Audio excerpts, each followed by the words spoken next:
Yo, what's going on, everybody? My last day in Utah. I'm heading back home to Florida tomorrow. I had a fantastic couple of days here hiking in Arches National Park and Canyonland. Canyonlands, man, that place is unbelievable. I want to come back. I mean, some of the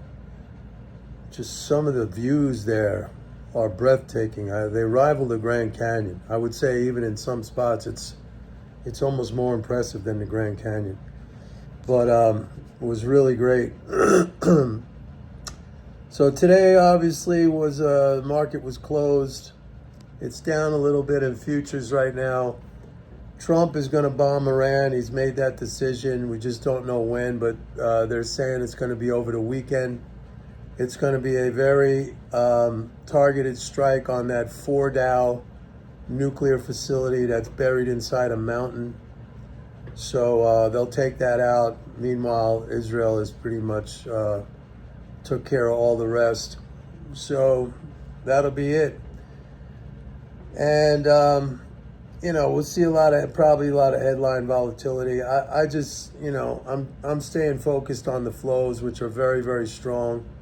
But I do want to reiterate and I guess caution that we need to get the debt ceiling raised. I mean, that's kind of fallen down to the really back burner. The whole big beautiful bill right now. I don't even know if that thing's going to pass, but I would guess that it will, because Congress, that's typically how they do business, is take everything to the 11th hour and then they finally pass something.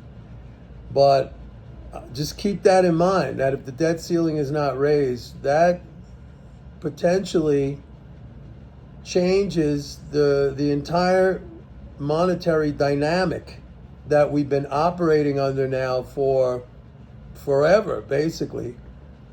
So we'll have to see what happens there. But again, I do think they'll pull it off in the 11th hour, as they usually do. Natural gas, I don't know if you guys remember, but several weeks ago, maybe last month, I was talking about, maybe even back in May, I don't know, but I was talking about the big upside potential in natural gas. That was signaled by commitment shifts by producers in the futures market, where they basically went from net short to net long. Now, there's still a little bit net short, but they spent, I guess, a period of 4 or 5 months reducing their net short position in natural gas to practically nothing. And they actually flipped to net long, but that only lasted like for a single week. But they obviously were looking ahead, and I guess they were seeing that prices were going to be higher. So I was saying, like, we got a very good opportunity in natural gas. It's over 4. Now, Iran is oil markets were triggered on the war, but Iran is a big natural gas producer. So I think now we're seeing it manifest in natural gas prices. If I look at storage from the EIA report that comes out weekly, I mean, storage is pretty much in the 5-year average, if I remember correctly. So I don't see it as any condition of shortage right now. So I don't know how extensive this rally will be, but just keep your eye out. And again, I mean, I was calling this when the price was down around $3. Now it's up over 4. So it's been a nice move, and I think this move is going to continue. So Wednesday we had the Fed meeting. Of course, Powell came out with his usual hawkish comments, which I said that was going to happen. I mean, he's sticking with that line. But the interesting thing was, we got a bond market rally, and it mostly held the gains. I mean, it gave some back. It's given a little bit back tonight in futures, but that was a departure from the trading pattern that we've seen now for a long time, where anytime you get a rally in bonds, either Powell will come in and make some kind of a hawkish comment to crush the rally, or somebody else on the FOMC will do the same thing. Speculative shorts recently was at a very, very high level. So every time there's a rally too, the leveraged funds, which are the managed futures funds and hedge funds, they've been selling into the bond rallies, and then sure enough, Powell comes out with a hawkish comment and prices go down. But this time it held pretty much. And I'm speculating that this idea from Besant, and I talked about this, I've been talking about this, of the shadow Fed idea, where as soon as Trump nominates the next guy to replace Powell, which he probably would have done by now if it weren't for the Middle East situation, which I'm sure he's totally focused on that right now, especially if he's going to green light military action.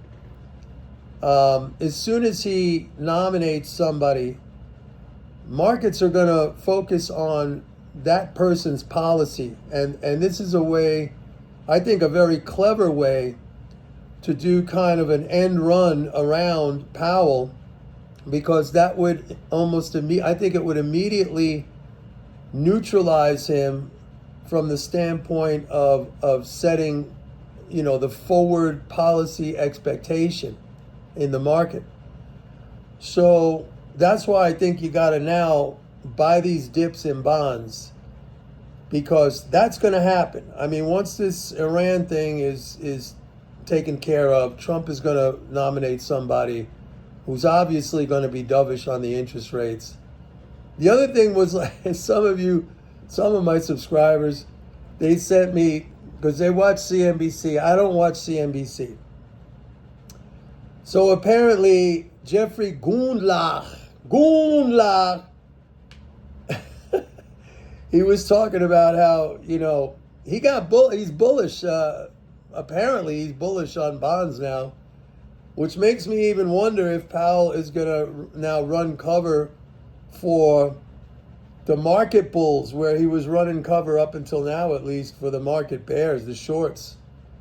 But Gundlach was saying, like, he's bearish on the dollar. I'm actually bullish on the dollar right now, but he's saying he's bearish on the dollar because the Fed's going to have to cut interest rates. This is Gundlach saying the Fed's going to have to cut interest rates because of this or that or this. I forget what his rationale was. It's the usual stuff, like, jobless claims are going up and real estate market is soft and this kind of stuff. I mean, we've had those conditions. Powell's been seeing those conditions. He keeps talking about stagflation. The correlation between interest rates and the currency is misunderstood. This idea that you cut interest rates and it hurts the currency. I mean, we had 10 rate cuts the ECB put through 10 rate cuts, and you got a strong euro. All right? Japan raised interest rates, and it's hurting the yen. And it has increased inflation pressures in Japan, even though they hardly even increased rates by very much.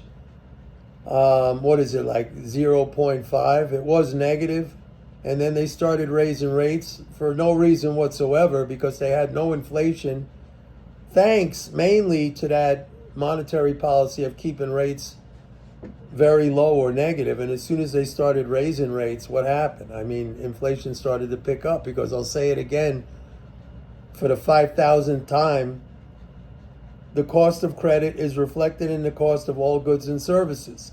Rate adjustments are price adjustments. Anyway, the initial reaction, if the Fed cuts rates, I'm sure the zombies are going to sell the dollar, but I will be buying it hand over fist, because that's going to end up being bullish, and they'll sell themselves right into a hole. The same thing like they did with stocks when the Fed started to raise interest rates, when they sold it down, in 2022. And in that year, in October, was like a massive buying opportunity, which I actually came out with the exact date. I said this is the bottom. It was like, I forget, October 12th or something, October 16th, 2022, and that was because I said we had reached the inflection point at that moment where interest income transfers were offsetting the negative or the bearish discounting effect from higher rates, at least the discounting effect on financial assets. Anyway, I'm not going to make this too long of a thing. I got to wake up 2 o'clock in the morning to get to the airport. But yeah, Utah, man, it was awesome. I had a great time, and definitely want to come back and do more Canyonlands. But this trip added 2 more national parks to my list. I've seen a lot of them, man. I'm going down in July to the Dry Tortugas National Park down off of I think it's down off of Key West. You got to take a ferry or a boat there. I'm going to go check that out. It's supposed to be pretty cool. So yeah, everybody. I don't know what time I'm getting back tomorrow. There's been some crazy thunderstorm activity in my neck of the woods there on the west coast of Florida.